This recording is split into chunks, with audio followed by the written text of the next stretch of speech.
শুধু দাড়িতে সুন্নাত, টুপিতে সুন্নাত, পাঞ্জাবিতে সুন্নাত, খাওয়ার শেষে মিষ্টি খাওয়া সুন্নাত মানতে আমাদের কোনো আপত্তি নাই।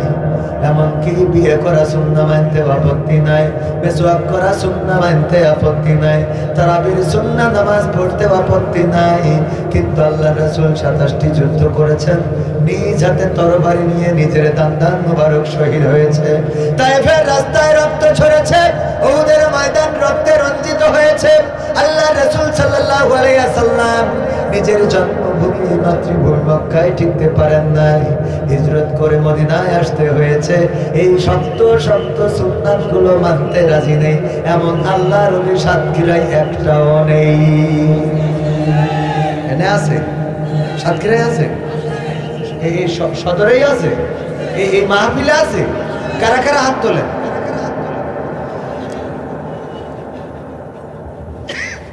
আবেগে তুলে ফেলেছে। হুজুররা বললেই হাত তোলা লাগবে। হুজুর যদি বলে বলেন ঠিক কিনা, পাই ঠিক, সেটা ঠিক না ঠিক। আমি যদি সাতক্ষীরার মানুষের একটা পরীক্ষা করি, এই পরীক্ষায় আমি একটু যদি দেখতে চাই যে সাতক্ষীরার মানুষ ইমানের দিকে কত এগিয়ে, পরীক্ষা নিলেই বোঝা যাবে। বলেন কি পরীক্ষা একটা নিতাম নাকি? নেব? প্রস্তুত আপনারা? পরীক্ষার জন্য প্রস্তুতি নেওয়া লাগে, প্রস্তুত হয়ে থাকেন। পরীক্ষা একটা অবশ্যই নেব এবং দেখতে চাইবো সাতক্ষীরার মানুষ সত্যিকার অর্থে কেমন ইসলাম জানে, কেমন ইসলাম বোঝে, কেমন ইসলাম মানে। ইসলাম জানার জন্য, বোঝার জন্য কোরআনের কাছে আসার দরকার আছে না নাই? কিন্তু এই কোরআনের মাহফিলে আসা যাবে? যাবে না তো আসেননি কেন? অনেকেই জায়গা ফাঁকা রেখেছেন। এত বড় মাহফিল, এত বড় গেট, এত বড় প্যান্ডেল, এখনো পর্যন্ত প্যান্ডেল ভরে নাই। আন্তর্জাতিক মানের এক একজন বক্তা, এক একটা বক্তার আনতে এখানে 50,000 টাকা থেকে শুরু করে 1 লাখ টাকা পর্যন্ত আছে না নাই? তাইলে আপনাদের জন্য আনলাম, কিছু কথা শোনাবো, কিছু কথা বলাবো। আর সেই কথাগুলো শোনার জন্য মানুষেরা এখনো জায়গা ফাঁকা করে রেখেছে। এই এলাকায় যত মানুষ আছে যদি আসতো বলেন এই মাঠে ধরতো নাকি? এই মাঠে তো ধরতো না, তাইলে আসে না কেন? আল্লাহ রাব্বুল আলামিন সূরা বাকারার 28 নম্বর আয়াতে বললেন, কাইফা তাকফুরুনা বিল্লাহি ওয়া কুনতুম আমওয়াতান ফাআহইয়াকুম সুম্মা ইউমীতুকুম সুম্মা ইউহয়িকুম সুম্মা ইলাইহি তুরজাউন। ও আমার বান্দারা, কোন জিনিস তোমাদেরকে তোমাদের মহান রব থেকে ভুলিয়ে দিল? তোমাদের রবকে অস্বীকার করতে শিখালো, অথচ তোমরা ছিলে মৃত।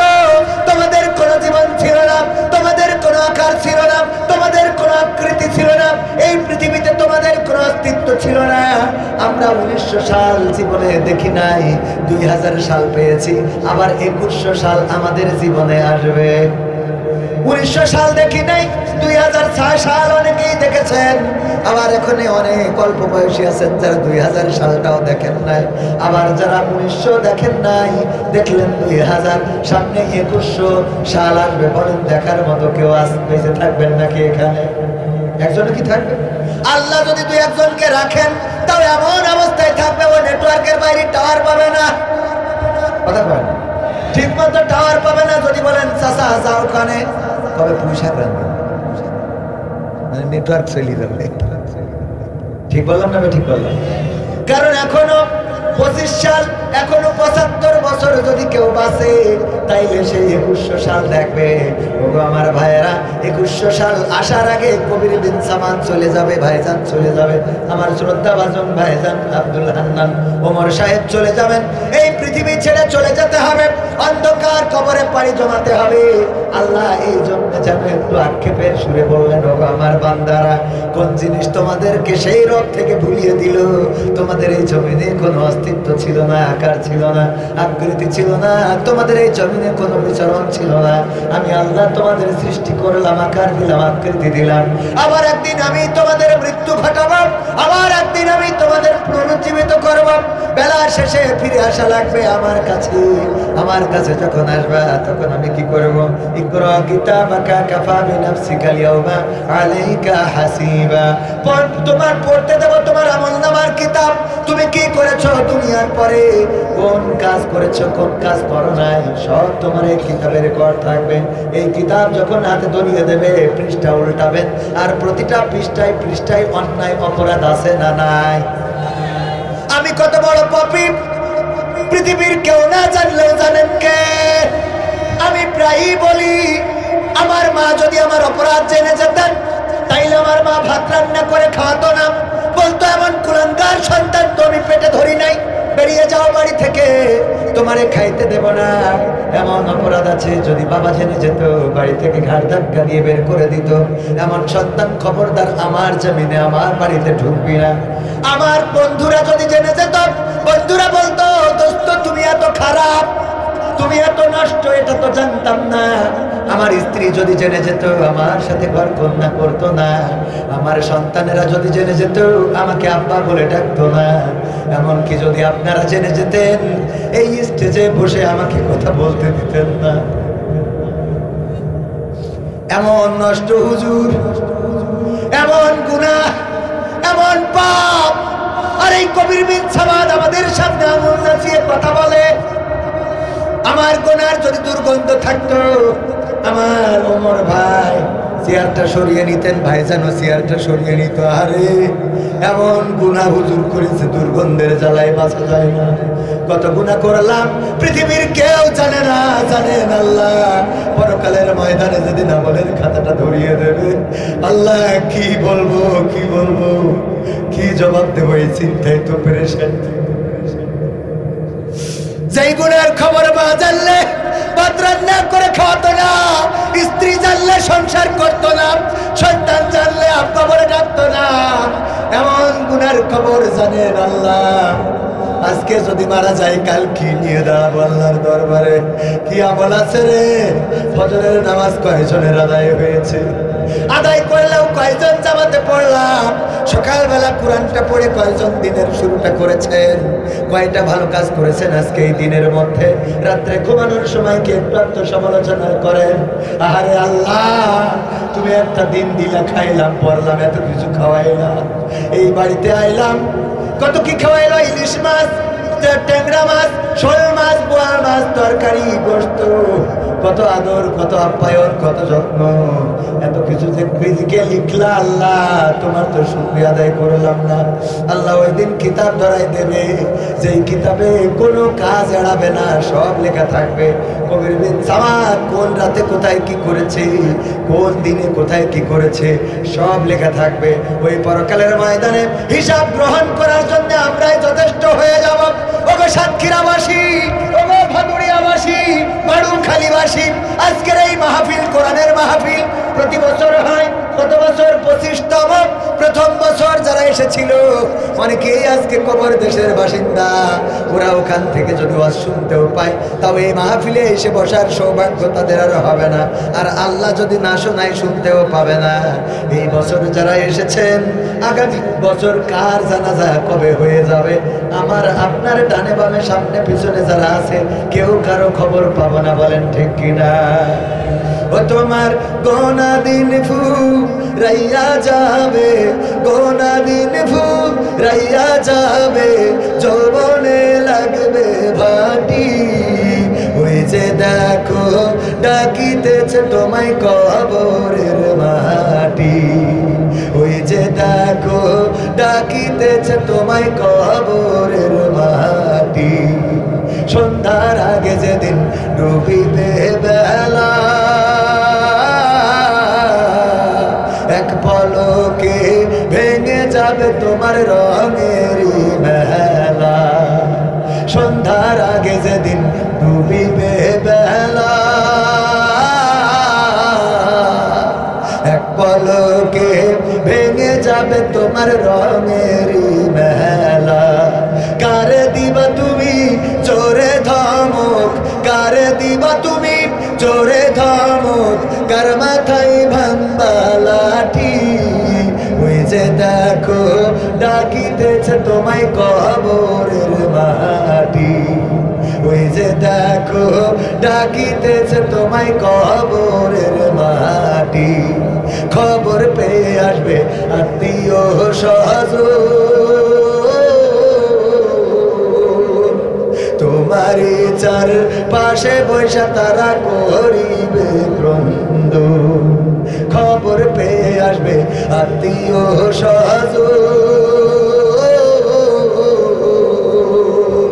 তোমারই চার পাশে বৈশা তারা করিবে ক্রন্দ, সাজাইবে মনের মতন, সাজাইবে মনের মতন, কি সুন্দর পরিপাটি, ওই যে দেখো ডাকিতেছে তোমায় কবরের মাটি, ওই যে দেখো ডাকিতেছে তোমায় কবরের মাটি, ও তোমার গোনা দিন ফু রাইয়া যাবে, গোনা দিন ফু রাইয়া যাবে, যৌবনে লাগবে ভাটি, ওই যে দেখো ডাকিতেছে তোমায় কবরের মাটি, ওই যে দেখো ডাকিতেছে তোমায় কবরের মাটি। ঠিক না বেঠে? কবরের মাটি প্রতিদিন ডাক দেয়। আমি মাঝে মাঝে আমার আলোচনায় বলি, ভাইয়ারা মসজিদে যাবেন আর ওই খাটিয়ার কাছে প্রশ্ন করবেন, ওগো খাটিয়া তুমি তো নির্বিকার পড়ে আছো, এখানে টানানো রয়েছে তোমার, বলো দেখি তুমি তো আমার দাদাকে নিয়ে গিয়েছিলে, আমার বাবাকে নিয়ে গিয়েছিলে, আমার চাচাকে নিয়ে গিয়েছিলে, বলো দেখি এবার কার অপেক্ষায় রয়েছো? ওই খাটিয়া যেন নীরবে জবাব দিয়ে দেয়, আল্লাহর বান্দা তৈরি হয়ে যাও, প্রস্তুত হয়ে যাও, এবারের পালাটা তোমার হয়ে যেতে পারি। গোরস্থানে যাবেন, গোরস্থানে যে কবরের মাটির কাছে প্রশ্ন করবেন, ওগো কবরের মাটি বলো দেখি তোমার মধ্যে এখন কার ঘর তৈরি করা হবে? তোমার মধ্যে তো আমার দাদার ঘর আছে, আমার বাবার ঘর, চাচার ঘর, গ্রামবাসীদের ঘর আছে, এবার তোমার মধ্যে কার ঘর তৈরি করা হবে? কবর যেন ডাক দিয়ে বলে, আল্লাহর বান্দা তৈরি হয়ে যাও, এবারের ঘরটা তোমার জন্য নির্মাণ হয়ে যেতে পারে। বাঁশবাগানে যাবেন, বাঁশের কাছে প্রশ্ন ছুড়ে দেবেন, ওগো বাঁশ তুমি কার গোরস্থানের সাথী হবা, কার কবরের সাথী হবা? বাস যেন ডাক দিয়ে বলে, আল্লাহর বান্দা তৈরি হও, এবারের সঙ্গী আমি তোমার হয়ে যেতে পারি। কাপড়ের দাম কোনোদিন জিজ্ঞাসা করলাম না, অথচ যে কাপড়টা আমাদের পরতেই হবে, পরতেই হবে, এই কাপড়ের দামটা কোনোদিন দোকানে যেয়ে জিজ্ঞাসা করি নাই, আমার জন্য কতটুকু কাপড় লাগবে আমিও জিজ্ঞাসা করি, বলেন করেছি? অথচ যে পাঞ্জাবিটা আপনি বানাতে দিয়েছেন দর্জির কাছে, ওটা বানিয়ে এনে গায়ে দিয়ে পরে আপনি বেড়াতে পারবেন, বাজারে যেতে পারবেন, সাতক্ষীরায় যেতে পারবেন, কোনো গ্যারান্টি আছে? কাফনের কাপড় আপনার পরতেই হবে, পরতেই হবে। সেই কাফনের কাপড়ের দামটাও কেউ জিজ্ঞাসা করলাম না। এমনকি কাফনের কাপড়টা কিনে রাখা মানুষও তেমন একটা পাওয়া যায়। আমি তো কিনি, যে কাফনের কাপড়টা লাগবেই, এখন মারা গেলে এখন আমার লাগবে না, লাগবে না তো আমার হালাল টাকা দিয়ে কেনা, এটা কিনে রাখা ভালো না খারাপ? কিন্তু কাপড়ের কাপড়টা কিনি নাই, কত রং বেরঙের কাপড় কিনলাম, কত রঙের কাপড় পরলাম। আমার ভাইয়েরা, কাপড়ের কাপড়ের দাম দিলাম না, অথচ আমার শেষ সঙ্গী হবে 3 টুকরা কাপড়ের কাপড়। বলেন ঠিক কিনা? মুনকার নাকিরকে খুঁজে পাওয়া যাচ্ছে না, নিখোঁজ হয়ে গেছে। মুনকার নাকির চেনেন কিনা? দেখা গেছে? হ্যাঁ দেখা গেছে। কোথায় থাকে? হ্যাঁ কোনে থাকে? মুনকার নাকির কোনে থাকে? কাজ কি তাদের? মুনকার নাকির কাজ কি বলেন? হ্যাঁ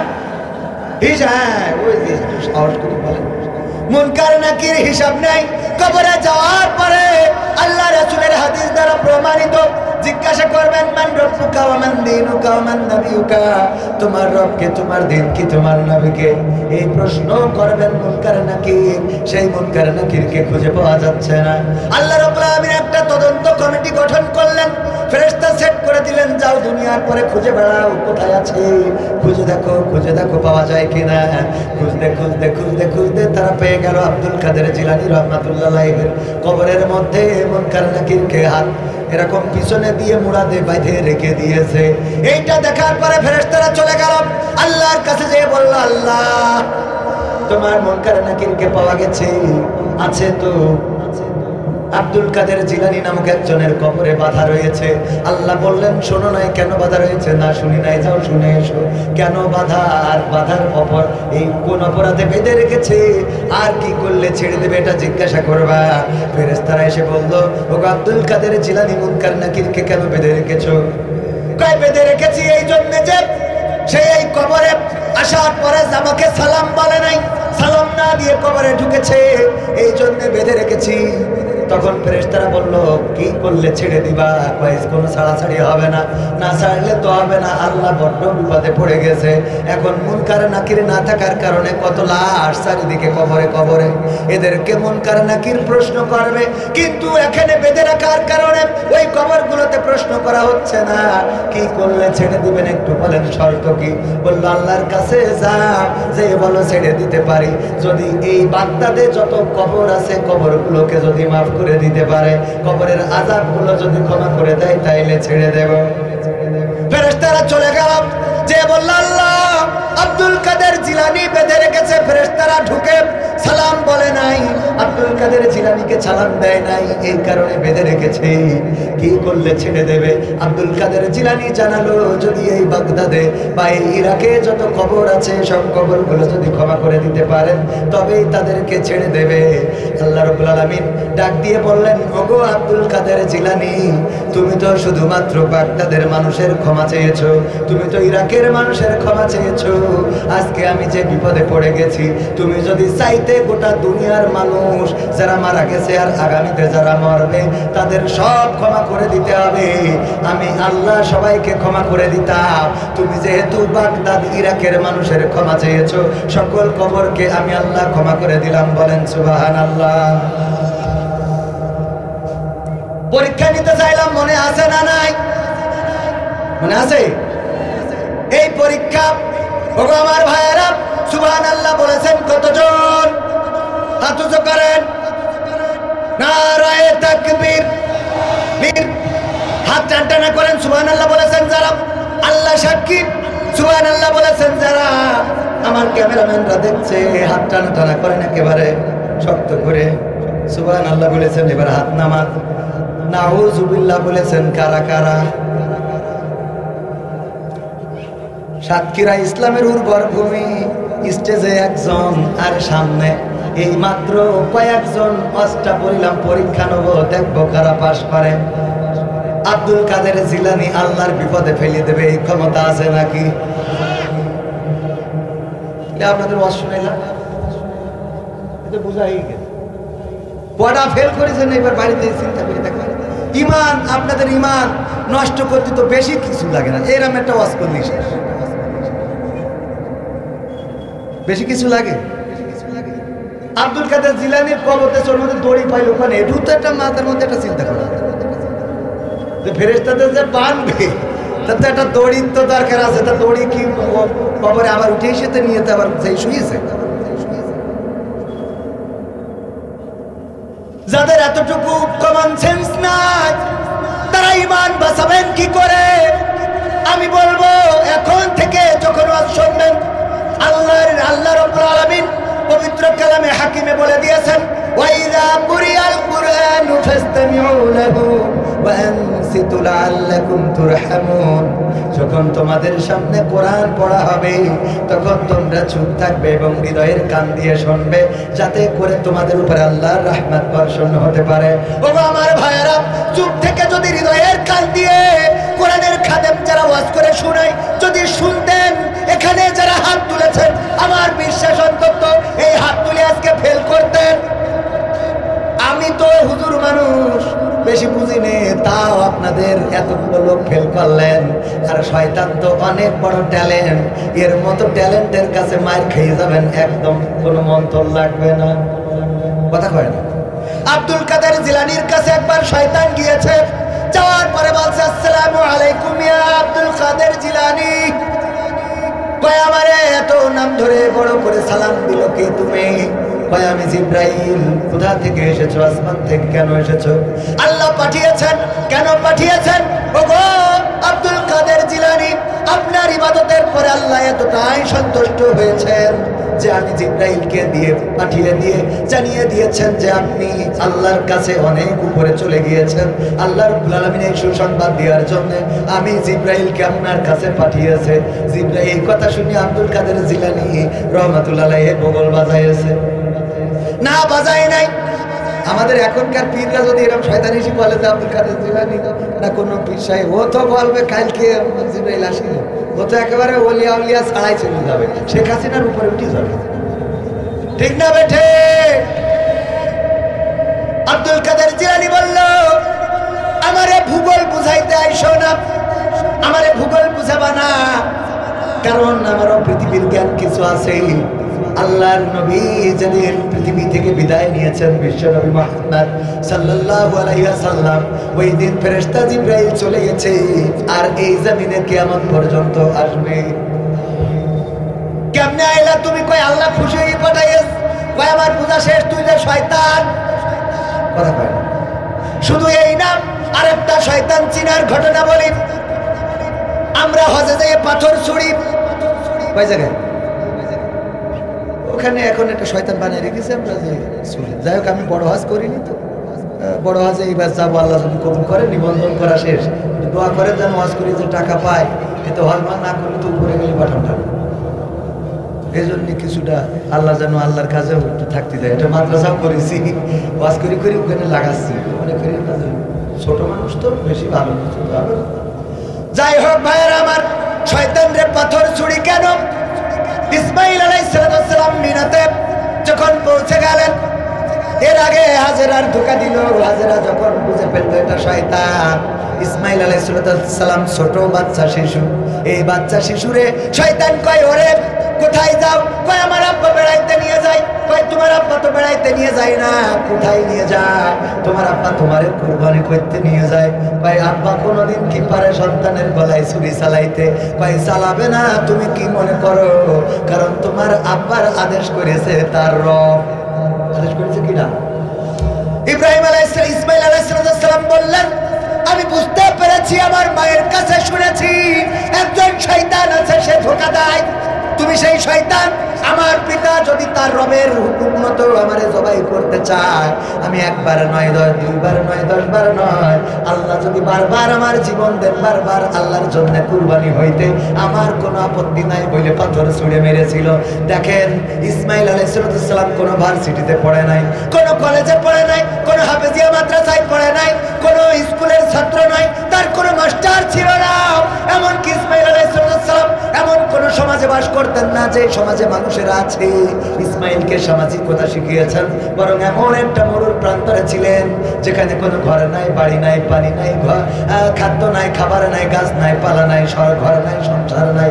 এই মরুভূমির মধ্যে আম্মা হাজরা আলাইহিস সালাম এত সুন্দর করে মানুষ করেছেন যে এই ছোট্ট বাচ্চা শিশুটাও শয়তানের কেরামতি বুঝে ফেলেছে। কিন্তু সাতক্ষীরার আমরা যেটারে বলি ইসলামের উর্বর এলাকা, সেইখানে 100 জনে 99 জন ফেল মেরে বসে থাকলেন।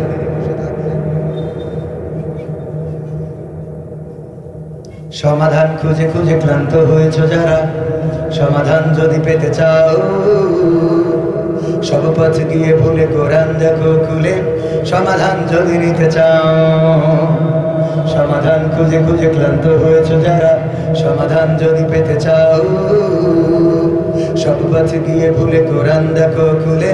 সমাধান যদি নিতে চাও, সমস্যা যত সব দূর করে দিবে রব, সমস্যা যত সব দূর করে দিবে রব, যদি তুমি যাও চেয়ে যাও। সমাধান সমাধান খুঁজে খুঁজে ক্লান্ত হয়েছ যারা, সমাধান যদি পেতে চাও, সব পথ গিয়ে ভুলে কোরআন দেখো খুলে। সমাধান যদি নিতে চাও, কোরআন ধরি না বলে, কোরআন পড়ি না বলে চারিদিকে হই লাঞ্ছিত, কোরআন জানি না বলে, কোরআন মানি না বলে সব অধিকার বঞ্চিত, কোরআন ধরি না বলে, কোরআন পড়ি না বলে চারিদিকে হই লাঞ্ছিত, কোরআন জানি না বলে, কোরআন মানি না বলে সব অধিকার বঞ্চিত। মরিচিকার পিছে না ঘুরে মিছে মিছে, মরিচিকার পিছে না ঘুরে মিছে মিছে, কোরআনটা খুলে দেখে না। সমাধান সমাধান খুঁজে খুঁজে ক্লান্ত হয়েছ যারা, সমাধান যদি পেতে চাও, সব পথ গিয়ে ভুলে কোরআন দেখো খুলে, সমাধান যদি নিতে চাও। কোরআনেই বলা আছে কোন পথে চলবে, কোন পথে মিলবে মুক্তি। কোরআনেই লেখা আছে কোন পথে শান্তি, কোন পথে আসবে শক্তি। কোরআনেই বলা আছে কোন পথে চলবে, কোন পথে মিলবে মুক্তি। কোরআনেই লেখা আছে কোন পথে শান্তি, কোন পথে আসবে শক্তি। আলে আর আলোয় প্রতারিত না হয়ে, আলে আর আলোয় প্রতারিত না হয়ে কোরআনটা খুলে দেখে নাও। সমাধান সমাধান খুঁজে খুঁজে ক্লান্ত হয়েছো যারা, সমাধান যদি পেতে চাও। সব পথে গিয়ে ভুলে কোরআন দেখো খুলে, সমাধান যদি নিতে চাও। কোরআনেই খুঁজে পাবে সংসার নীতি, আর কি হবে রাষ্ট্রের নীতি। কোরআনের আইন চললে দেশে দূর হবে সব দুর্নীতি। কোরআনেই খুঁজে পাবে সংসার নীতি, আর কি হবে রাষ্ট্রের নীতি। কোরআনের আইন চললে দেশে দূর হবে সব দুর্নীতি। মানব রচিত মাতে শান্তি খুঁজো না পথে, মানব রচিত মাতে শান্তি খুঁজো না পথে, কোরআনটা খুলে দেখে না। সমাধান সমাধান খুঁজে খুঁজে ক্লান্ত হয়েছো যারা, সমাধান যদি পেতে চাও। সব পথে গিয়ে ভুলে কোরআন দেখো খুলে, সমাধান যদি নিতে চাও। কোরআনেই বলা আছে কোন পথে পরাজয়, কোন পথে আসবে বিজয়। কোরআন দেখানো পথে চললে মানুষ থাকবে না তার কোনো ভয়। কোরআনেই বলা আছে কোন পথে পরাজয়, কোন পথে আসবে বিজয়। কোরআন দেখানো পথে চললে মানুষ থাকবে না তার কোনো ভয়। দুনিয়া আখিরাতে শান্তি পাবে তাতে, দুনিয়া আখিরাতে শান্তি পাবে তাতে, কোরআনটা বুকে তুলে না। সমাধান সমাধান খুঁজে খুঁজে ক্লান্ত হয়েছো যারা, সমাধান যদি পেতে চাও। সব পথে গিয়ে ভুলে কোরআন দেখো খুলে, সমাধান যদি নিতে চাও। সব সমস্যার সমাধান কোরআনে, সব সমস্যার সমাধান আছে না নাই? আল্লাহ রাব্বুল আলামিন সব সমস্যার সমাধান দিয়ে দিলেন। গতকালকেও মাহফিল ছিল সাতক্ষীরা, কলারুয়া এবং সারসার মাঝখানে কোটা নামক গ্রামে। কোটা গ্রামটা এমন জায়গায়, মাদ্রাসা যেটা সেটা কলারুয়ার মধ্যে, আর মাহফিলের মাঠ করেছে যশোর সারসার মধ্যে। তার মানে একসাথে দুই জেলার মানুষের রস শুনাইছি কালকে। হ্যাঁ, একসাথে দুই জেলার মানুষের রস শুনালাম। চিরকুটে এসেছে হুজুর। লাইলাতুল ফেব্রুয়ারি উপলক্ষে এক যুবক তার প্রেমিকাকে গিফট করার জন্য ছাগল চুরি করেছে। আল্লাহ এতে কত ফজিলত দান করবে বলেন। সহ্য না করি পারা যায় না। হুজুর বলেন দেখি, লাইলাতুল ফেব্রুয়ারিকে কেন্দ্র করে গার্লফ্রেন্ডকে ছাগল চুরি করে বিক্রি করে তার জন্য গিফট কিনেছে, গিফট দেওয়ার জন্য। বলেন হুজুর এতে তার কি হবে? ওগো আমার ভাইয়েরা, তার কি হবে না হবে যতই বুঝাই, যতই ওয়াজ করি, কোনো পরিবর্তন তেমন হবে। কিন্তু যদি কোরআনের আইন অনুযায়ী যদি কেউ ধর্ষণ করে, জেনা করে, ব্যভিচার করে, জেনা করলে যদি বিবাহিত হয়, অথবা ধর্ষণ যদি করে অবিবাহিত হোক আর বিবাহিত হোক, তার শাস্তি কি? মাজা পর্যন্ত গেড়ে দাও, তারপরে ইট পাথরে নিক্ষেপ করে সঙ্গে সার করে দাও। কবির দিন সামাদ ওয়াজ শোনাবে সারা রাত সারা দিন 365 দিন। এই ওয়াজ যতই করুক না কেন বাবারা, দয়া করে কেউ মোটর সাইকেলে ডার্লিং তুলে গিয়ার মারবা না। গিয়ার যদি ফেল করো গো, তাইলে বিপদে পড়ে যাবা যাবারি। কাজ কি হবে? যুবকরা ওয়াজে এনতে শুনবে, এনতে বের করে দেবে। ও ঠিকই যে গার্লফ্রেন্ড বলবে, তুমি যদি কালকে আমার মন্টু মিয়ার বাগান বাড়ি না নিয়ে যাও, তাহলে মাকসাদে ছেলের সাথে যাবে না। তুই থাক, আমি আসতে। ঠিক না বে? ঠিক। ওয়াজ শুনে যখন ওয়াজ শোনে তখন মনে করে কালকে ভালো হয়ে যাব। আবার যখন ডার্লিং ফোন মারে, কয় আজকে শেষ, আজকে শেষ, কালকে মানে আবার একদিন রিনিউ করে কথা কয়। দেখবেন বেনামাজি যারা, ওদের যতই বলেন ওরা বলবে ভাই ঠিক আছে কালকে ওর ওই কালকে আর আসে। আবার যেই বলবেন কবে হ্যাঁ কালকে মানে ও রিনিউ করে। কালকে কবে? কালকে। এই কালকে রিনিউ করে। এই রিনিউ করি কোনো, যাই হোক আমি যেটা বলছিলাম, এখন যদি ধর্ষণ জেনার শাস্তি বাংলাদেশে কোরআন অনুযায়ী হয়, তাইলে কি করবেন? মাথা পর্যন্ত কেড়ে দিয়ে ইট পাথর মারবেন। কবির বিন সামাদ যদি এই অপরাধে অপরাধী হন, আর যদি সাক্ষ্য প্রমাণে প্রমাণিত হয়ে যায়, এরকম করে বড় পোস্টার করা হবে ভাড়ুখালী। ভাড়ুখালী ওই যে কোন মাঠ, এটা মাঠের নাম কি? ভাড়ুখালী মাদ্রাসা ময়দান। এই ময়দানে কবির বিন সামাদের মাথা পর্যন্ত কেটে সন্দেশার করা হবে। সবাই দলে দলে যোগদান করিয়া ইহকালের শাস্তিটা দেখবে। এবার সবাই আসবে, এই যে ক্যামেরা আসবে, আমার তরকুল ভাই ইসলামিক সিটি টিভি আবার ড্রোন দিয়ে উপর থেকে ভিডিও করবে, তারপরে হাতে একটা ক্যামেরা আছে না, ঘুরে বেড়াবে। তো এই সব করবে, এই যে এইগুলো করিয়ে ভিডিও করিয়ে যখন ইট দিয়ে কুপান দিয়া, এইটা মোটামুটি একেবারে সব ভিডিও টেলিভিশন আর সরাসরি এইগুলো দেখবে।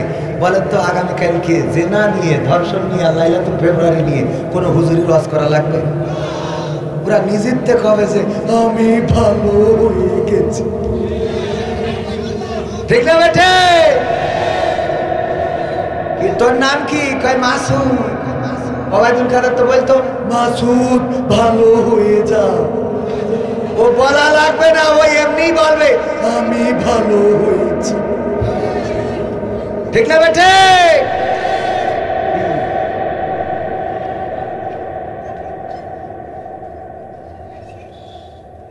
হুজুর আসসালামু আলাইকুম, আপনার কাছে একটা অনুরোধ করছি, একটি সঙ্গীত গাওয়ার জন্য। কোথায় আছে কাদের কাছে? বাবা রে, তোকে এত দরকার কেন কাদের কাছে? আমরা 16টা বছর রক্ত দিয়ে, জীবন দিয়ে, শহীদ হয়ে, জেল খেটে, ফাঁসিতে ঝুলে, খুন হয়ে, গুম হয়ে যাকে তাড়ালাম, ওদের কোথায় আছে কাদের কাছে? তুই কি মানুষ? আবারও কি জানতে বলিস? হ্যাঁ, হিসাব বাকি। ও মানে খুঁজে এনে পাঠান টানতে হবে? এটা হবে না, এটা হবে ভাইরা আমার। আসলে আমি তো আকর্ষণ, এখানে কি লেখা? বিশেষ আকর্ষণ। এখন আকর্ষণ মানে মাঝে মাঝে একটু উল্টো পাল্টা বলতেই হয়। প্রায় জায়গায় প্রধান বক্তা হিসাবে এখন দাওয়াত করে, আলহামদুলিল্লাহ। ছোট ছোট মাহফিল করে, মাহফিলগুলোতে না। আমি বলি আমার নামের আগে তো লেখে মুফাসসিরে কোরআন। আমি কই যে মান সম্মান নিজেদেরও নষ্ট করেছেন, আমারও নষ্ট করেছেন। আমি মুফাসসিরে কোরআন না, আমি হলাম মুসাফিরে কোরআন। কি কোরআন? মুসাফিরে কোরআন। মানে কোরআন আমি সফর করে এসে দুই একটা কোরআনের কথা বলতেছি। মুফাসসির হওয়ার জন্য ন্যূনতম 8টা গুণ থাকা লাগে, তার মধ্যে একটাও আমার না।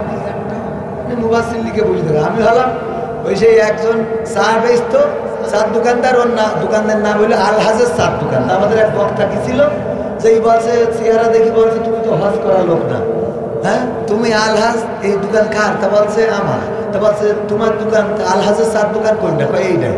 তো এইটাই তুমি তো হজ করো নি, কত সালে করেছ? কয় না হুজুর আমি হজ করিনি। তাহলে আলহাজের চার দোকান হয় কি করে? বলছে হুজুর মনে কিছু করবে না, আসলে আলহাজ না, আমি হলাম জেল হজ। কি হজ? জেল হজ। কি করি তাহলে আলহাজ হইল কেন? বলছে হুজুর আর বললেন না সে কথা, আমি গাঞ্জার ব্যবসা করতাম। কের ব্যবসা? গাঞ্জার ব্যবসা করতাম। তো পুলিশই ধরে নিয়ে গেছিল। ও মা, আমি জেলে যেই দেখি ওর মধ্যে একমাত্র আমি ভালো মানুষ, আর বাকি সব এই যে মাওলানা খালেক, তারপরে এটিএম আজহারুল ইসলাম, ওবায়দুল আব্দুল কাদের মোল্লা, আলী হাসান, মোহাম্মদ মুজাহিদ, মতিউর রহমান নিজামী, দেলোয়ার হোসেন সাইদি, আমির হামজা, মামুনুল হক, রফিকুল ইসলাম মাদানী, সব অপরাধী খালি আমি। তা আমি চিন্তা করলাম এত পাপি যেহেতু জেলখানায়, আমি এদের পাপের পথটাই ধর। তো ওইখান থেকে তোবা করেছি যে জেলখানায় যদি এত পাপির বসবাস হয়, আল্লাহ যেহেতু আমার এখানে কবুল করেছে, তাহলে আমি এই পাপীদের রাস্তায় ধর। তারপরে এসে গাঞ্জার ব্যবসা ছেড়ে দিয়ে নামাজ কালাম পড়ি, রোজা রাখি, আর এই চার দোকানে টিম টিম করি চলি। তাহলে আলহাজ হলি কি করে? বলছে ওই যে আমার কাছ থেকে যারা গাঞ্জা কিনতে হুজুর, ওরা ওই উপহাস করি আমার আলহাজ ডাকে। তো আমি আসলে আলহাজ না, আমি হলাম জেল হজ। কথা কি বোঝা গেছে? তো আমি আসলে মুফাসসির না, আমি হলাম মুসাফির। ঠিক আছে তো বাজার? হ্যাঁ, নিজের ছোট করলে কোনো দোষ নেই। ছোট মানুষটা বড় করিলাম, কথা কয় না। মানুষটাই তো ছোট, বড় করার কিছু নেই। মারা যাওয়ার পরে বিছান মাটিতে পড়ে থাকতে হবে। আপনার মাসি এসে ভন ভন করবে, কোনো উড়াইনোর ক্ষমতা নেই। আছে? নাই। সুতরাং কিসের অহংকার, কিসের লড়াই, কিসের বড়াই, সব চূর্ণ হয়ে যাবে। ক্ষমতা চিরস্থায়ী না, বলেন ঠিক কিনা? ক্ষমতায় কেউ স্থায়ী হয় না, হোক না সে হাসিনা কিবারে না, সে আরটা চিরকাল থাকে না। ক্ষমতায় কেউ স্থায়ী হয় না, মুজিবুর বেশি দিন থাকেনি, জিয়াউর কেউ তো রাখেনি। মুজিবুর বেশি দিন থাকেনি, জিয়াউর কেউ তো রাখেনি। এরশাদ চলে গেছে পৃথিবী ছেড়ে, এরশাদ চলে গেছে পৃথিবী ছেড়ে, কেউ আজ তার কথা কয় না। ঠিক না বেঠে? তাই কেউ স্থায়ী হয় না, হোক না সে হাসিনা কিবারে না, সে আরটা চিরকাল থাকে না। হাসিনা ক্ষমতা ধরে রাখতে আয়না ঘর বানিয়েছিল, জনগণের রোশানলে দাদার দেশে পালিয়ে গেল। হাসিনা ক্ষমতা ধরে রাখতে আয়না ঘর বানিয়েছিল, জনগণের রোশানলে দাদার দেশে পালিয়ে গেল। ডিবি হারুনের পাশে আর, ডিবি হারুনের পাশে আর পরিমণিদের দেখা যায় না। ঠিক না বেঠে? তাই কেউ স্থায়ী হয় না, হোক না সে হাসিনা কিবারে না, সে আরটা চিরকাল থাকে না। সে আর কি চিরকাল থাকে? নমরুদের ছিল না, ফেরাউনেরও ছিল না, আবু জাহেল্লার ছিল না, আব্রাহার ছিল না, কারুনের ছিল না, হামানের ছিল না। পৃথিবীর পরে যারা জুলুম করেছে কেউ টেকে নাই, আর পৃথিবীর পরে আগামীতে যারা জুলুম করবে তাদের চেয়ারটাও টিকবে না, বলেন ঠিক কিনা? কারণ এই চেয়ারের মালিক কে? এই চেয়ারের মালিক আল্লাহ, পাওয়ারের মালিক আল্লাহ, অবিনশ্বর আল্লাহ। সব কিছু নশ্বর, এই দুনিয়ায় সব শেষ হয়ে যাবে, সোজা মানুষটা কুজা হয়ে যাবে। যুবক, যেই যুবকের মুখে দাড়ি নাই সেই যুবকের মুখে দাড়ি গজাবে, যার মুখে কালো দাড়ি, কালো দাড়িটা সাদা হয়ে যাবে, যার চোখের মনেটা কালো আছে সেটা খোলা হয়ে যাবে, যেই মানুষটা সোজা আছে কুজা হয়ে যাবে, যার চামড়াগুলো টান টান আছে এই চামড়াগুলো একদিন ভাঁজ পড়ে যাবে। আমার মা বোনেরাও আছে পর্দার অন্তরালে চেয়ার আর ঝাঁকানি দিয়ে বেড়ায়। ওরে আল্লাহ, আমার যুবকেরা দেখে 10-12টা দোকানে বসে থাকে আর বলে মান রাখা। ঠিক না বেঠিক? ঝাঁকানি দেয়। আবার যার চেহারা নেই ও আবার বানাই নিয়ে আসে কান্তে। এই বিউটি পার্লার কে দিয়েছে? বিউটি পার্লারতে বানায় না, কত সুন্দর করে আলকাতরা বেগম পরিমণি সেজে চলে আসে। আমার আল্লাহ বলল, ওয়াকরনা ফি বুয়ুতিকুন্না ওয়ালা তাবাররুজনা তাবাররুজাল জাহিলিয়াতিল উলা। ওগো নারীরা পর্দার মধ্যে থাকো, জাহিলি যুগের মেয়েদের মতো সাজুগুজু করে নিজেদেরকে প্রদর্শন করে বেড়াইও না। আর আমার মা বোনেরা বলল, আমরা আল্লাহ তোমার কথাও শুনবো, শয়তানের কথাও ফেলবো না। কেমন করি?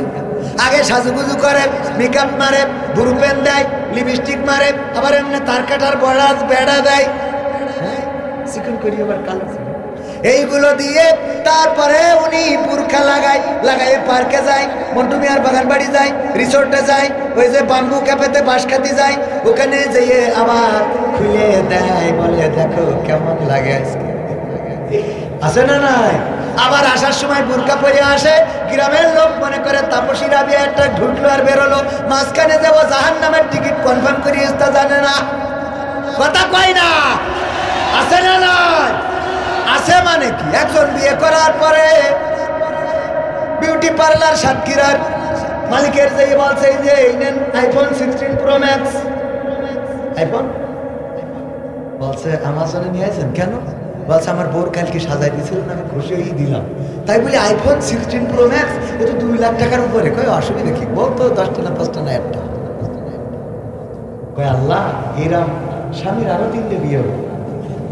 হ্যাঁ, খুলেছে, খোলার পরে প্যাকেট খুলে ওর মধ্যে মোবাইল বের করে দেখে কি এর আইফোন 16 প্রো ম্যাক্স, ওর মধ্যে নোকিয়া 1100, তাও বাটন নষ্ট, গাডার মারা, সিরকুটি লিখা রয়েছে, এরকম করে কাগজ লিখে দিয়েছে। এখন কেমন লাগে? এখন কারণ হলো গতকালকে তুমি যেই মালদারে সাজাইছো ওইটা তো আমার বউ। বছর রাতে ঘুমটা উল্টায় দেখলাম পরিমণির খালাই তো বল। সকালবেলা গোসলের পরে দেখি নোকিয়া 1100 বাটনে কাজ করতি না, গাডার মারা। এক গোসলে সব ধোয়া শেষ, গাডার মারা, বাটনে কাজ করে না।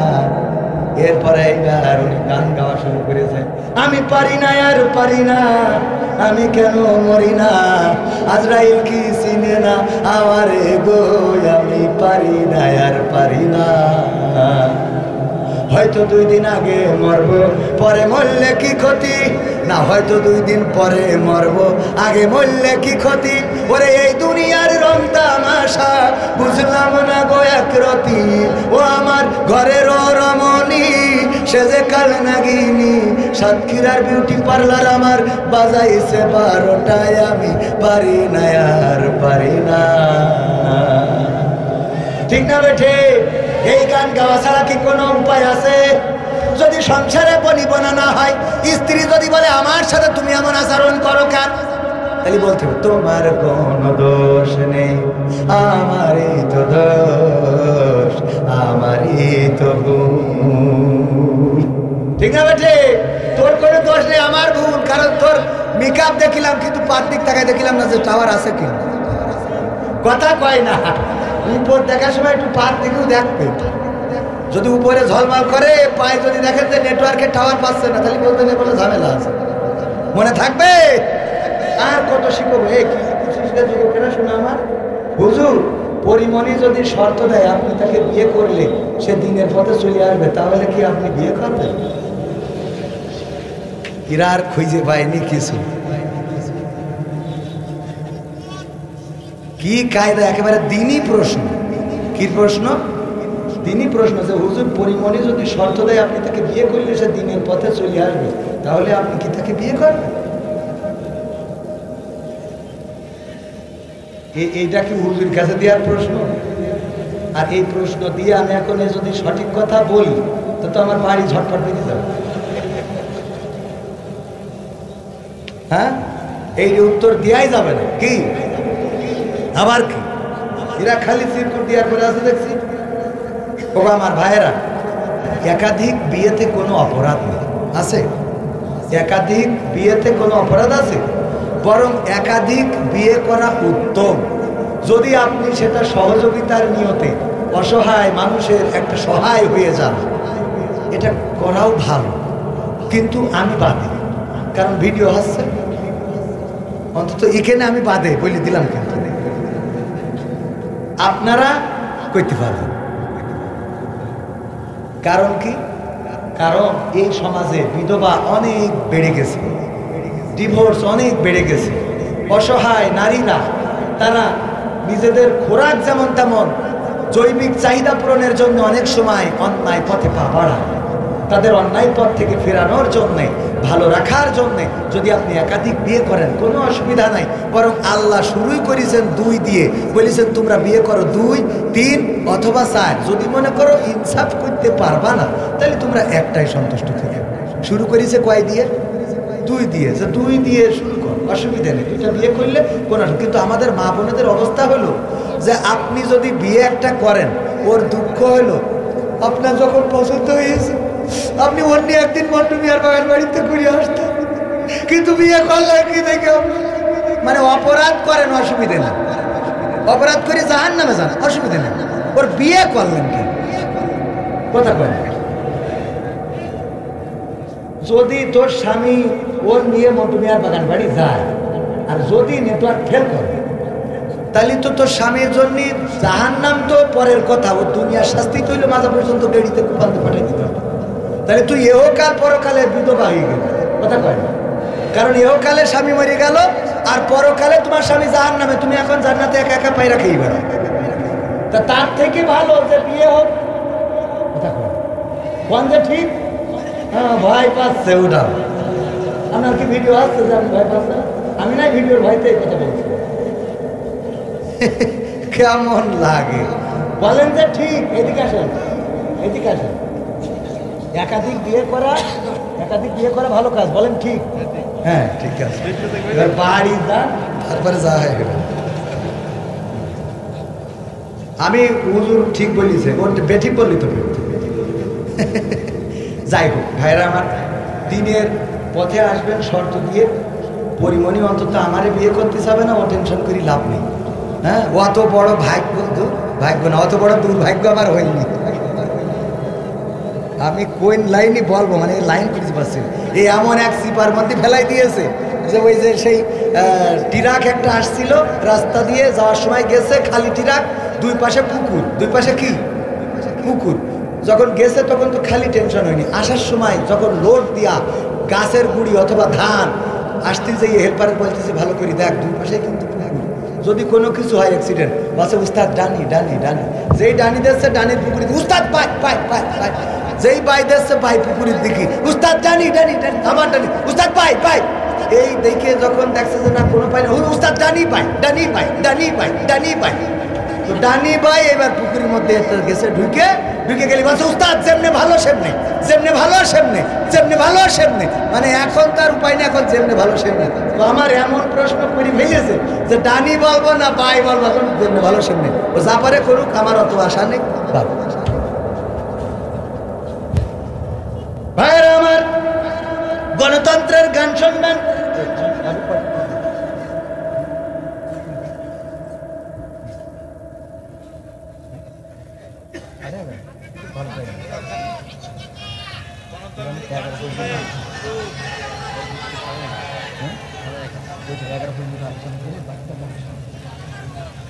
অসুবিধে নেই, বক্তা পাগল অভাব নেই।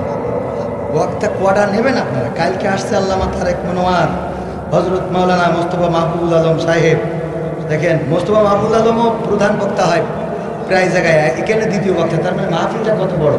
এই আমার যুবকেরা অবশ্য না, তোমাকে পামা লাগবে না? হ্যাঁ, সেই থেকে দাঁড়ায় রয়েছে। আমার জন্য বসার দরকার নেই, প্রধান বক্তা আসলে বসবো, কারণ উনি অনেক সম্মানিত মানুষ। আমার জন্য না বসলে কোনো অসুবিধা হবে না, ছোট মানুষ।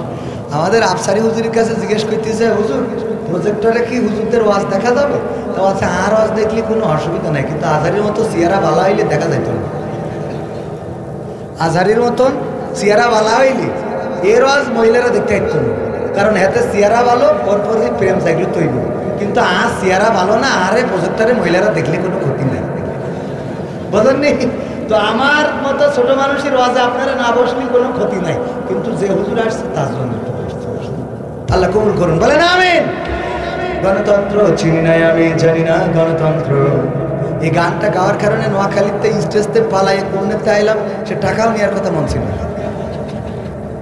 গণতন্ত্র চিনি নাই আমি, জানি না গণতন্ত্র। গণতন্ত্র দেখিনি আমি, শুনেছি গণতন্ত্র।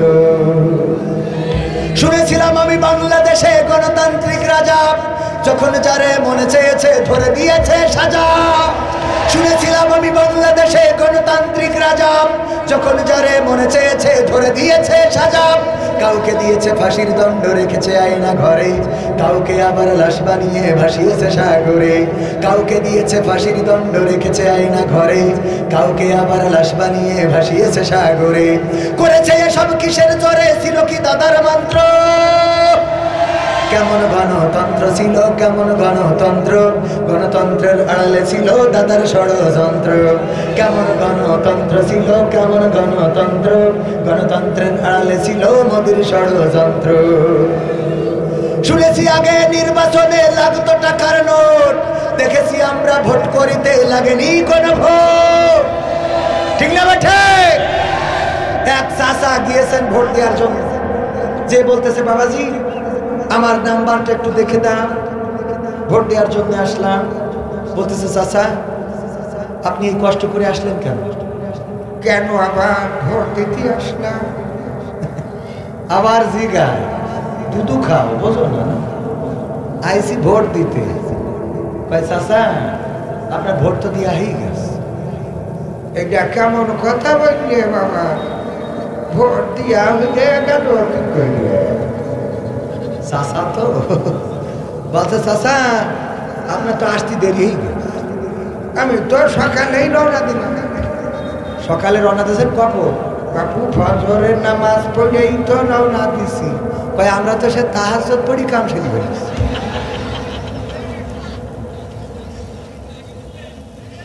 কে তাহাজ্জুদ পড়ি তো কাম সারা শেষ। আচ্ছা বাবু তাহলে দিয়া হয়ে গেছে যখন যাই বলছে শোনেন যান ভালো কথা আমার জন্য শাসির পাঠাইয়েন না বাবা। কেন তোমার শাসির ফটো হইয়াছে? বাচ্চা হইয়াছে। হ্যাঁ গো কত বড় নেমো খারাম গো। আল্লাহ তুমি এই বুড়ির সাথে আমার পরকালে জান্নাতে রেখো না আল্লাহ। তো বলছে চাচা শাসির পরে এত রাগ কিসি? রাগ করবো না কেন বাবু? আজ 12টা বছর হইলো মরি কবরে শুয়েছে। তা তুই এসে ভোটটা দিয়ে গেছিস, তা আমি পুরো কেমন করে বাঁচি? একটু ভোট দিয়ে যাবি না? ও হাসিনার ভোট দেখিয়ে যাই আবার কবরে শুয়েছে। আমি বুড়ো কেমন আছি দেখে গেল না, ওর হাসিনাই ওর সাথে। কথা কি বোঝা গেছে? দেখে শুনেছি আগে নির্বাচনে লাগতো টাকার নোট, দেখেছি আমরা ভোট করিতে লাগেনি কোনো ভোট। শুনেছি আগে নির্বাচনে লাগতো টাকার নোট, দেখেছি আমরা ভোট করিতে লাগেনি কোনো ভোট। ভোটের আগে পাশ হয়েছে মন্ত্রী মিনিস্টার, লাগেনি মিছিল লাগেনি মিটিং লাগেনি তো পোস্টার। ভোটের আগে পাশ হয়েছে মন্ত্রী মিনিস্টার, লাগেনি মিছিল লাগেনি মিটিং লাগেনি তো পোস্টার। নির্বাচন কমিশন ছিল ইন্ডিয়ান গণতন্ত্র, কেমন গণতন্ত্র ছিল কেমন গণতন্ত্র। গণতন্ত্রের আড়ালে ছিল দাদার ষড়যন্ত্র। কেমন গণতন্ত্র ছিল কেমন গণতন্ত্র, গণতন্ত্রের আড়ালে ছিল মোদির ষড়যন্ত্র। বিরোধী দল যারা সংসদে ছিল তারা ছিল পোষা মাইনা, দেশে জ্বলে পুড়ে হয়েছিল ছাই তবুও তো কিছু পাই না। বিরোধী দল যারা সংসদে ছিল তারা ছিল পোষা মাইনা, দেশে জ্বলে পুড়ে হয়েছিল ছাই তবুও তো কিছু পাই না। শাসনে ছিল না সততা নিষ্ঠা, বিচারের ছিল না মান, সংসদে বুঝি তাই শোনা যেত মমতাজের গান। শাসনে ছিল না সততা নিষ্ঠা, বিচারের ছিল না মান, সংসদে বুঝি তাই শোনা যেত মমতাজের গান। বিরোধী দল নাই ওটা তো ছিল ডিজিটাল ষড়যন্ত্র, কেমন গণতন্ত্র ছিল কেমন গণতন্ত্র। গণতন্ত্রের আড়ালে ছিল রয়ের ষড়যন্ত্র।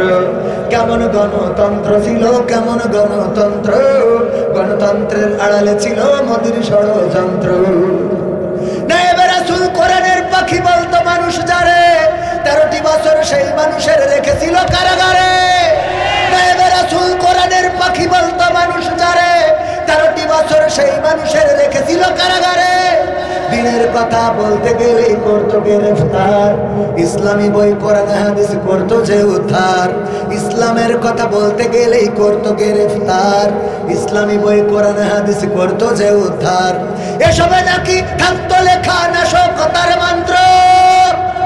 কেমন গণতন্ত্র ছিল কেমন গণতন্ত্র, গণতন্ত্রের আড়ালে ছিল দাদার ষড়যন্ত্র। কেমন গণতন্ত্র ছিল কেমন গণতন্ত্র, গণতন্ত্রের আড়ালে ছিল মোদির ষড়যন্ত্র। ঠিক না বেঠে? আর এই বাংলাদেশ কারো ষড়যন্ত্র দিয়ে পরিচালিত হবে না। এই বাংলাদেশ কেমন করে চলবে বাংলাদেশের জনগণ ঠিক করবে। আর দাদার দেশের প্রেসক্রিপশনে এই দেশ চলবে না। আমেরিকায় যে যতই গ্যাটিস মারো যতই কাটি করো গো, ডোনাল্ড ট্রাম্প কিন্তু মুখের পরে বলে দিয়েছে যে আমার থেকে তো তুমি ভালো জানো বাংলাদেশে আমাদের কোনো ভূমিকা ছিল না, বরং জনগণ তারা সিদ্ধান্ত নিয়েছে আর তার বিনিময়ে স্বৈরাচার পালিয়েছে। ঠিক না বেঠে? ওখানে ধর্ণা দিয়ে লাভ নাই। ওখানে আমার আওয়ামী লীগের ভাইয়েরা যে মিছিল করতেছে, we support Modi, we support Modi, মোদিজি মোদিজি মোদিজি। মসজিদের আব্বা জাতির পিতা আর একটা বানা। একটা বানাইয়ে তো ভাত হয়নি, আর একটা বানা দিদি শয়তান। এইগুলোর রাষ্ট্রদ্রোহিতার মামলা দিয়ে সব টানানো লাগবে। কারণ এই দেশে তুই শেখ হাসিনা চা নাই, খালেদা জিয়া চা, তুই মোদিজি করিস কথা কয় না। আমি ভুল বললাম না? ঠিক, হ্যাঁ না, আমি মনে করছি ভুল বলি না। ভুল বললু ভুল, তাই কি কথা যা আগেও বলেছি এখন বরং এখন আরো রাজনীতির কথা বলতেছি না। এখন রাজনীতির কথা কইলাম, যা বলার দরকার ছিল সেই পর্যন্ত বলেছি। অনেকেই বললো শেখ হাসিনা পালাই গেছে, আপনি একটা ফোন কল করেন। বললাম যে ক্ষমতায় থাকতে যার কাছে করিনি, চলে গিয়ে যাবেন করলাম, ঠিক আছে না? না চলে গেছে তার বলি লাভ। সে তো আমাদের দেশে কত উন্নয়ন শিখায়, ঠিক আছে। আমার দাদার দেশে সাংবাদিক বলতেছে, দাদা জানেন আমাদের দেশে পেঁয়াজ বিক্রি হচ্ছে না, বড্ড কষ্টে আছে দাদা। আগে বোমরা দিয়ে অনেক পেঁয়াজ রপ্তানি করতাম দাদা, এখন তো পেঁয়াজ বাংলাদেশ নিচ্ছে না, বাংলাদেশে দিচ্ছে না, আমরা 3 টাকা করে বেচতে পারছি না। আমি বললাম পেঁয়াজ আমাকে লাগবেও না, কারণ আমাদের নেত্রী পেঁয়াজ ছাড়া রান্না শিখাইয়ে তারপর ওই পাশে গেছে। পেঁয়াজ ছাড়া রান্না আমরা জানি, তো দিলেও কি না দিল কথা কয় না। এত উপকার করতে মোদি তুমি গরু দুবা না, অসুবিধা নেই, আমরা কাঁঠাল খাবো, কাঁঠাল দিয়ে গোস্ত বানাবো, সব আমাদের ঠিক করা আছে। খেজুর দুবা না, রোজার মাস, অসুবিধে নেই, পেয়ারা দিয়ে আর বড়ই দিয়ে করে। হ্যাঁ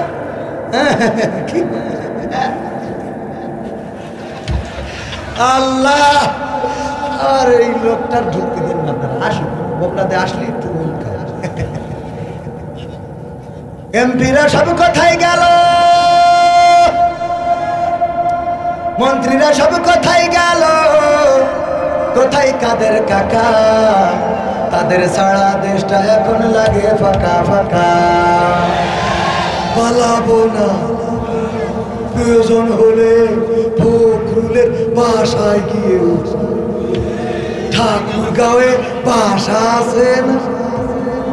পালাবে না, পালাবে না, যাই না তবু দেখা, পালাবে না, পালাবে না, যাই না তবু দেখা। তাদের সারা দেশটা এখন লাগে ফাঁকা ফাঁকা, ওদের সারা দেশটা এখন লাগে ফাঁকা ফাঁকা। আইন মন্ত্রী আটকে গেল আইনেরই ফাঁকে, দাড়ি সারা দরবেশের ভণ্ড ভণ্ড লাগে। আইন মন্ত্রী আটকে গেল আইনেরই ফাঁকে, দাড়ি সারা দরবেশের ভণ্ড ভণ্ড লাগে। শুনছি কত নেতা নেত্রী খাইতেছে ভাই ডান্ডা, বিচারপতি কালামানিকের ফাটিয়েছে আন্ডা। পলকের ঝলক গেল, পলকের ঝলক গেল, থামিয়ে নেটের চাকা। তাদের সারা দেশটা এখন লাগে ফাঁকা ফাঁকা, ওদের সারা দেশটা এখন লাগে ফাঁকা ফাঁকা। কই গেল সেই সংসদেতে মমতাজের গান, কোথায় গেল হযরত বালা স্বামী মুসলমান? ঠিক না বেঠে? খেলা হবে। আমার মমতা চাপা কত সুন্দর করে সংসদে গান শোনাতো। আজ তার একটা ফোন কল এসেছে আমার সামনে, একটা ফোন রেকর্ড ভাইরাল হয়েছে।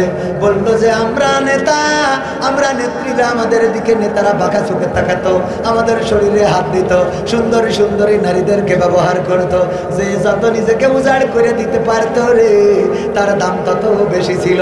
এমনকি তাদের এত অপরাধ, এত গুনাহ, এত অন্যায় যে আল্লাহ গজব দিয়ে তাদের পাঠাই দিয়েছে। ও গো মমতাজ, তুমি বুঝলে বুঝলে, কিন্তু বেলা শেষ হওয়ার পরে রে। ঠিক না বেঠে? আবার স্বামী মুসলমানও বুঝেছে। ওই আমেরিকায় যেয়ে রয়েছে ফেলে না কার জানো সাক্ষাৎকার দিয়েছে, ওই যে খালিদ নাকি একটা সাংবাদিক আছে, কিরা জানো, মহিউদ্দিন খালিদ। হ্যাঁ, খালেদ মহিউদ্দিন। খালেদ মহিউদ্দিনের কাছে সাক্ষাৎকার দিয়েছে। আবার সংসদে যখন থাকে বললো যে বঙ্গবন্ধুর যেদিন বঙ্গবন্ধুকে হত্যা করলো, ওই দিন আমরা বন্দুক নিয়ে বেরোইলাম, কত গল্প শোনালো। আর বঙ্গবন্ধুর বাড়িতে হামলা করে ভেঙে ফেললো। জাতির জনক যারা মেনেছে, ওদের সন্তানরা একটাও সামনে যেয়ে দাঁড়াই নাই। ওরা জাতির পিতাকে মেনেছে। আমাদের ইব্রাহিম আলাইহিস সালামের যদি কেউ অপমান করে, আমরা মানবো? রাজপথে দাঁড়াবো না? দাঁড়াবো না, জীবন দেব। কিন্তু আল্লাহর, আমাদের জাতির পিতার অপমান মেনে নেব?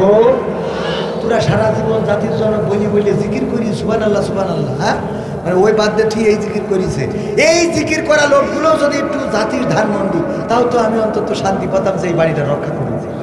কথা কয় না? আর চার দোকানে বসে বিড়ি টানে আর বলে আপা ঢোকবে, হ্যাঁ আবার বাতাস ফেরবে, বাতাস ফেরবে তো ঠিক আছে। তা তুই কলি যে আমরা যদি দাঁড়াই আমরা মুইতে দিলি বানের পানির মতো ভেসে যাবে। তা তোর বানের পানির মতো ভাষার দরকার নেই। আমাদের কারেন্ট যখন থাকে না ওই ডিপির গোড়ায় একটু মুইতে একটা একদিকে জমি ভিজো দিন, তোর মেশিনই কত পানি আস দেখি। লিকসার দেওয়ার সময় আন্দাজ খুঁজি ভাই, এইসব লিকসার দিয়ে নেত্রীর পথ, নেত্রীর বুঝাইছে যে আমরা আসি, ভয় নেই, আমরা মুছে দিলেও ডুবে যাবে। নেত্রী মনে করলে অসুবিধা নেই, তাহলে ওরা মেশিন খাটাবে না, মেশিন করলে কই নি ও পাশে চলে গেছে। ঠিক না বেঠে? শয়তানের এই কথাগুলো না বললে বলো নেত্রী এত খারাপ হয় না, কথা কয় না। বিপদে ফেলাইতেছে আর বিপদে ফেলাই দিয়ে আজকে দেশের অনেকেই বলে দেশের খারাপ অবস্থা। আর খারাপ অবস্থা ইচ্ছা করি অনেক দূর টাইম কোন দিক যাবো, একদিক করলে আর একদিক হয় না। আচ্ছা ওইটা বাদ দেন, যে কথা বলছিলাম ওই জায়গায় আসি। মমতাজ গান গেয়েছে সংসদে, কনে বাবার নামে উনির নামে গান গেয়েছে, তাহলে তুই এখন যখন নেই একটা গান গাবি না? আমি শিখাই দিলাম, আমার সোনার ময়না পাখি কোন বা দোষে দাদার কাছে গো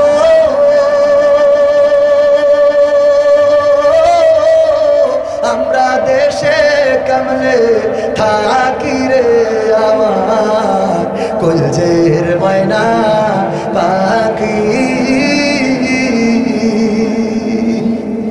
এরকম গাওয়ার দরকার আছে না? গেয়ে তে বলছে আমাদের হাতায় তো শরীর ঠিক তো এই কর, তোর এইসব বলা দরকার, তুই এই গানটা গা, তাহলে বসবো তুমি ইমানদার। তুমি খেলে ওকে এখন আবার বলো গায়ে হাতায় তো, তাকে তো খুশি কথা পাই না। আল্লাহ মাফ করো, এখন গান গাচ্ছে না তো, না এখন গাছ কি গাছে বলবো? ও আমার দরদি আগে জানলে তোর ভাঙা নৌকায় চড়তাম না, ভাঙা নৌকায় চড়তাম না, এই বিপদে পড়তাম না, ভাঙা নৌকায় চড়তাম না, এই বিপদে পড়তাম না। ওরে বর্ডারেতে খাইলাম ধরা, বিসিটাও তো পাইলাম না। আগে জানলে তোর ভাঙা নৌকায় চড়তাম না। কি কথা ঠিক আছে বাজান? কই গেল সেই সংসদেতে মমতাজের গান, কোথায় গেল হযরত বলা স্বামী ওসমান? ইনু মেনন্দি পুমনি আছে কারাগারে, পাপ করিলেও পাপ কখনো ছাড়ে কি আর তারে? কোথায় গেল স্পিকারের, কোথায় গেল স্পিকারের দৃষ্টি আঁকা বাঁকা? তাদের ছাড়া দেশটা এখন লাগে ফাঁকা ফাঁকা, ওদের ছাড়া দেশটা এখন লাগে ফাঁকা ফাঁকা। কোথায় গেল আরাফাত আর ব্যারিস্টার সুমন? কথা বলার সময় তারা করে নিয়োজন। মুরগি কবির খাইছে ধরা, জাফর কোথায় আছে? গোপনে কি সেও গেল মোদি দাদুর কাছে? কোথায় গেল সালামের, কোথায় গেল সালামের কাড়ি কাড়ি টাকা? তাদের ছাড়া দেশটা এখন লাগে ফাঁকা।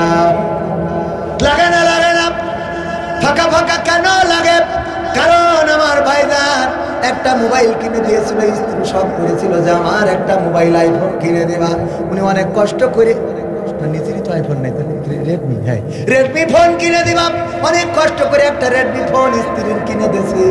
ওই যেদিন কিনে দিয়েছে টেলিভিশন খাটাইয়েছে, দেখে টেলিভিশনে বলতেছে এই মোবাইল কে দিয়েছে? শেখ হাসিনা সরকার দিয়েছে। বলছে এই ফোন আমি চালাবো। তুমি করো বিএনপি, তুমি আওয়ামী লীগের শেখ হাসিনার ফোন আমার এনজি লেখা? বলেন দিন সংসারে অশান্তি হয়ে গেছে, ঠিক না বেটে? যাই হোক ভাইয়ের আমার, আওয়ামী লীগ এই দেশে রাজনীতি করবেন, বিএনপি করবেন, জামাত করবে, হেফাজত করবে, জাসদ বাসদ সবাই করতে পারবে, কিন্তু জনগণের পরে জুলুম করা যাবে না, অন্যায় অবিচার করা যাবে না, খুন করা যাবে না, গুম করা যাবে না। ধানমন্ডি 32 নম্বরের বাড়িটা যখন ভেঙেছে আমাদের কলিজায় লেগেছে, অনেকের কলিজায় আগুন জ্বলেছে, কলিজা ছারখার হয়ে গেছে। কিন্তু সাতক্ষীরায় যখন বুলডোজার দিয়ে ইসলামী আন্দোলনের নেতাকর্মীদের বাড়িগুলো গুড়িয়ে দেওয়া হয়েছিল, তখন তাদের কলিজার মধ্যে কোনো কথা বলে নাই, বলেন এরা সত্যিকার অর্থে মানবতার পক্ষে না মানবতার দুশমন? মানবতার পক্ষে যদি হইতে তাইলে আমার সাতক্ষীরায় আমার ইসলামী আন্দোলনের নেতা কর্মীদের বাড়িগুলো ভেঙে গুড়িয়ে দেওয়া হলো, তখন তোমার মানবতা কোথায় ছিল? অনেকেই আবার বলে এই দেশে আওয়ামী লীগ বা অন্য যারা পালিয়ে গিয়েছে তারা রাজনীতি করতে পারবে, আমাদের কোনো আপত্তি নাই, এটা তাদের গণতান্ত্রিক অধিকার। কিন্তু যারা বলে যে পারবে, আমি তাদের কাছে প্রশ্ন করতে চাই, নেত্রীর বাড়ির সামনে যখন বালুর ট্রাক ছিল তখন গণতন্ত্র কোথায় ছিল? কথা কয় না। যখন নেত্রীর বাড়ির সামনে গাড়ি ট্রাকের বালুর ট্রাক ছিল, সরাইতে পারো নাই। যখন পিলখানায় হত্যাকাণ্ড হয়েছে এবং নির্বিচারে আমার সেনা বিচার দেশপ্রেমিকদেরকে ধরে কারাগারে রেখেছে, নির্বিচারে তাদেরকে 12 বছর 13 বছর 15 বছর করে জেলে, 17 বছর 18 বছর করে জেলে রেখেছে, তখন গণতন্ত্রের কথা মনে পড়ে নাই? যখন কোরআনের খাদেমদেরকে অ্যারেস্ট করেছে, কারাগারে নিয়েছে, রিমান্ডে নিয়েছে, নির্যাতন করেছে, এমনকি ফাঁসির কাস্টে ঝুলিয়েছে, তখন গণতন্ত্রের কথা মনে পড়ে নাই? যখন কোরআনের পাখি আল্লামা দেলোয়ার হুসাইন সাঈদীকে 13টা বছর কারাগারে রেখেছে, আরে এই মানুষটা কোরআনের ময়দানে আর ফিরতে দিল না, সেখান থেকে বের করে নিয়ে হাসপাতালে ইনজেকশন পুশ করে শহীদ করে দিল, তারা জানাজাও পড়তে দিল না, তখন গণতন্ত্র কোথায় ছিল? যখন ছাত্র জনতার বুকে গুলি চালালো, শহীদ হয়ে গেল আমার ছাত্র জনতা, আমার আবু সাঈদ বুক পেতে দিয়েছিল, ধারণা ছিল এই বুকে গুলি করবে না, কিন্তু ওই নিষ্ঠুর পুলিশ বাহিনী গুলি করলো। পুলিশেরা এখন বলে ভাইয়ের আওয়াজ করবেন যেন আমাদের ইমেজটা ফিরে আসে, একটু বলবেন। আমি বললাম ইমেজ ফিরার জন্য আমাদের আওয়াজ করা লাগবে না, যদি আপনারা কাজটা ভালো করেন তাইলে আল্লাহ রাব্বুল আলামিন আপনাদের ইমেজটা ফিরিয়ে দিবেন। বলেন ঠিক কিনা? গতকালকে এক পুলিশ আন্দোলনকারীদের ছত্রভঙ্গ করেছে, শুধুমাত্র অ্যাকশন নিয়েছে, লাঠি দিয়ে কারো গায়ে টাচ করে নাই, তারপরেও লোকজন পালিয়েছে, আপনাদের চোখের সামনে পড়েছে না পড়ে নাই? শুধুমাত্র এই মানবতা দেখানোর কারণে ওই পুলিশের প্রশংসা করেছে গোটা বাংলাদেশের জনগণ। বলেন ঠিক কিনা?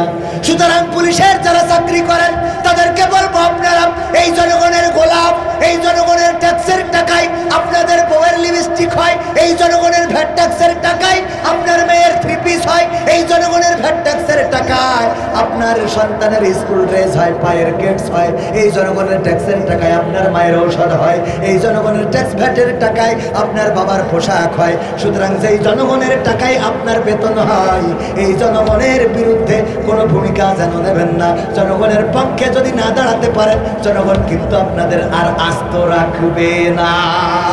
কারণ এই জনগণ জেগেছে, এই জনগণ যেভাবে চায়, বাংলাদেশের মানুষ যেভাবে চায়, সেইভাবেই দেশ চলতে হবে। আর আমাদের মেসেজ ক্লিয়ার, যারা মনে করে আমরা আসলেই জামাতে ইসলামের কথা বলি, হেফাজতে ইসলামের কথা বলি, আমরা আসলে চরমনা ইসলামের কথা বলি, তাবলিগি ইসলামের কথা বলি, না ভাইয়েরা না।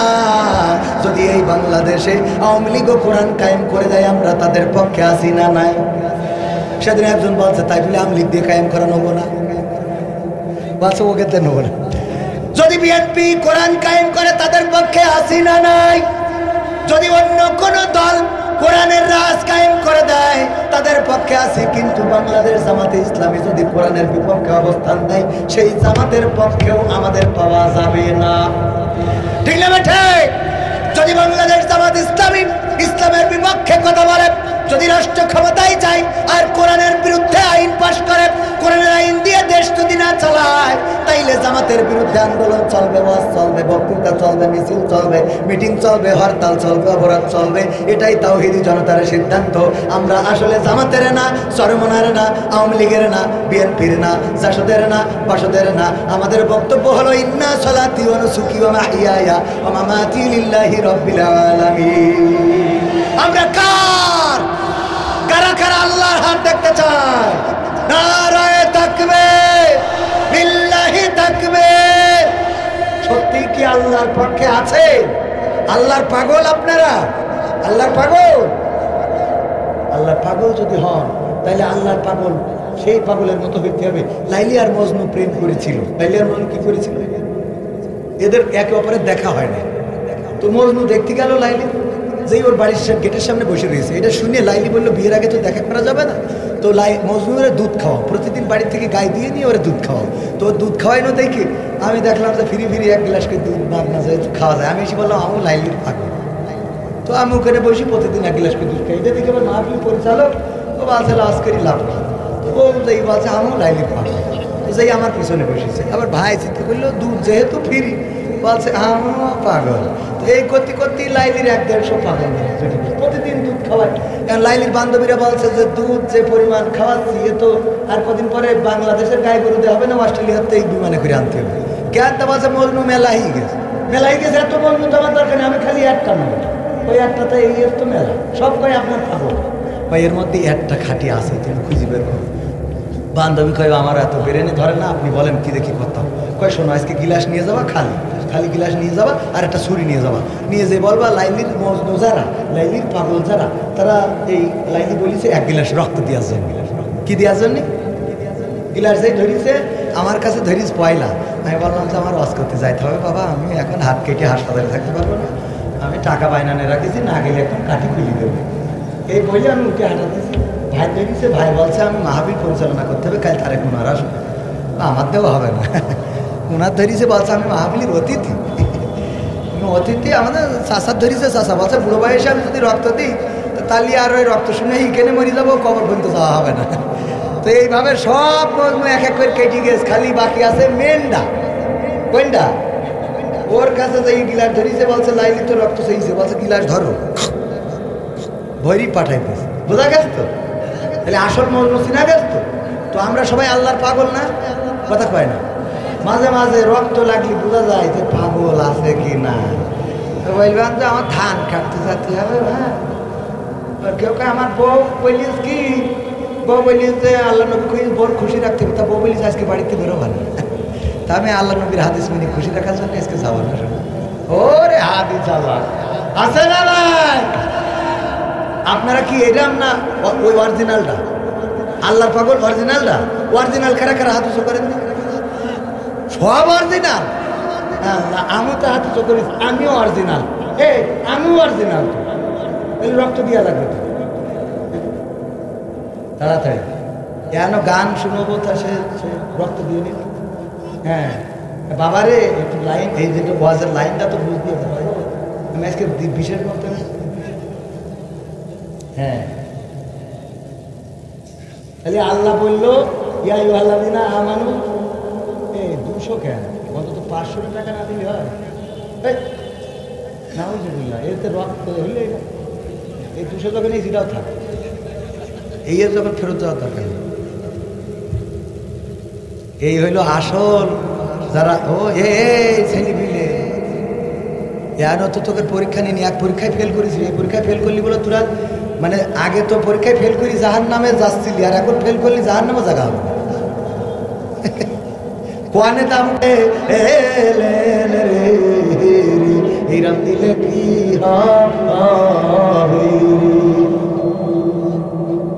এত টাকা থাকার পরেও, এত টাকা থাকার পরেও আরো টাকার প্রয়োজন।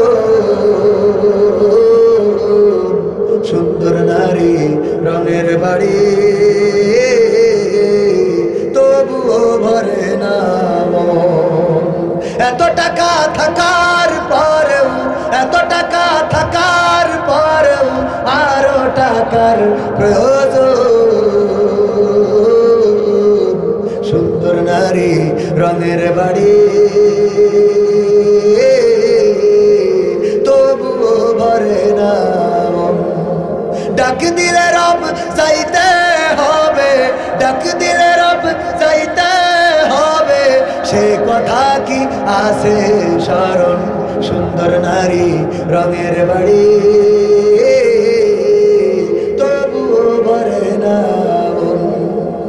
কে পাঠালো এই ভুবনে, কে খাওয়ালো রোজ, ভুলেও কি একটি বারো রাখিস রে তার খোঁজ। পাঠালো এই ভুবনে, কে খাওয়ালো রোজ, ভুলেও কি একটি বারো রাখিস রে তার খোঁজ। যার দয়াতে আসলি ভবে, ভুলে গেলি কেন তবে, যার দয়াতে আসলি ভবে, ভুলে গেলি কেন তবে, বল না আছে কোন সে কারণ, সুন্দর নারী রঙের বাড়ি তবুও ভরে না। স্ত্রী সন্তান ধন সম্পত্তি ব্যাংকে জমা টাকা, সবই তো ভাই থাকবে পড়ে, তুই তো যাবি একা। স্ত্রী সন্তান ধন সম্পত্তি ব্যাংকে জমা টাকা, সবই তো ভাই থাকবে পড়ে, তুই তো যাবি একা। ফ্লাইটের হইলে সময় জানটা নিয়ে যাবে রে ভাই, ফ্লাইটের হইলে সময় জানটা নিয়ে যাবে রে ভাই, শুনবে না কাহারো বারণ, সুন্দর নারী রঙের বাড়ি তবুও ভরে না মন, সুন্দর নারী রঙের বাড়ি তবুও ভরে না মন। এত টাকা থাকার পরেও, এত টাকা থাকার পরেও আরো টাকার প্রয়োজন, সুন্দর নারী রঙের বাড়ি তবুও ভরে না মন, সুন্দর নারী রঙের বাড়ি তবুও ভরে না মন, সুন্দর নারী রঙের বাড়ি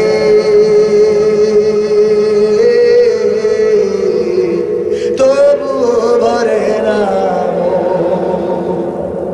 ঠিক না বেঠে? আরে চাইলাম টাকা করে দিলেন ফাঁকা। হ্যাঁ, এখনো প্রধান বক্তা বাকি, তাই যদি হয় এই অবস্থায় বেতন ফাঁকি, তাইলে কি হবে বলে? হ্যাঁ, তুমি যার লাগিয়া যুবকদের, হ্যাঁ এটা না শোনাইলে যুবকরা আবার মন খারাপ করবে, শোনাই। তুমি যার লাগিয়া এমবি ভরো, তার তো বাটন ফোন, তুমি যার লাগিয়া এমবি ভরো, তার তো বাটন ফোন, তুমি যার লাগিয়া এমবি ভরো, তার তো বাটন ফোন। ওরে কেমন করে বুঝবে রে সে, কেমন করে বুঝবে রে সে ডিজিটাল তোর মন, তুমি যার লাগিয়া, তুমি যার লাগিয়া এমবি ভরো, তার তো বাটন ফোন।